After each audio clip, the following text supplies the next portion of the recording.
నాకు పర్సనల్‌గా 'రామ్ పోతినేని' గారి మూవీ 'దేవదాస్' తర్వాత చాలా బాగా ఇంపాక్ట్ అయిన సినిమా నాకు 'ఆంధ్ర కింగ్ తాలూకా'.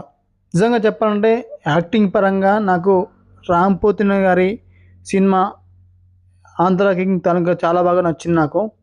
ఎమోషనల్ సీన్స్ గానీ, యాక్టింగ్ సీన్స్ గానీ, స్టోరీ వైస్ గానీ చాలా బాగా నచ్చింది. కానీ ఆ స్టోరీని ఎగ్జిక్యూషన్ చేసే ఆ ప్రాసెస్ మాత్రం నాకు కొన్ని కొన్ని చోట్ల లాజికల్‌గా లేవు. ఒక స్టార్ హీరోకి 3,00,00,000 అంటే ఒక అభిమానిగా తన స్థాయి అంటే టికెట్ కొనే స్థాయి నుంచి స్టార్ హీరో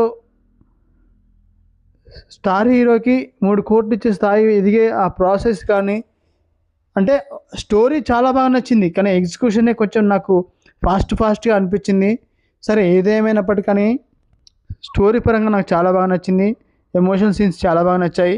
కానీ ఒక లాజికల్‌గా ఆలోచిస్తే కొన్ని వేల కోట్లు తీసుకునే ఒక రెమ్యునరేషన్ తీసుకునే ఓ స్టార్ హీరోకి 3,00,00,000 లేవంటే ఎవరు నమ్మలేదు.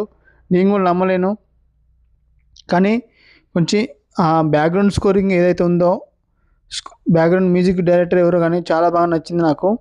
సో ఫైనల్‌గా చెప్పాలంటే 'దేవదాస్' తర్వాత నాకు 'రామ్‌లో' చాలా బాగా యాక్టింగ్ చేశారని నాకు అనిపించింది. మీకేమనిపించిందో కామెంట్‌లో కామెంట్ చేయండి. సినిమా అయితే నాకు చాలా బాగా నచ్చింది. కానీ ఒక లాజికల్‌గా చెప్పాలంటే అది ఏదైతే ఉందో స్టార్ హీరోకి 3,00,00,000 ఏం లేని ఒక అభిమాని ఇచ్చాడనేది కాన్సెప్ట్ అనేది నాకు కొంచెం అది కన్విన్సింగ్‌గా అనిపించలేదు.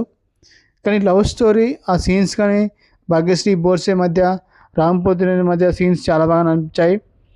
కొన్ని సీన్స్ చాలా బాగా అనిపించాయి. ఎందుకంటే హీరోయిన్ తండ్రి తనని కించపరిచినప్పుడు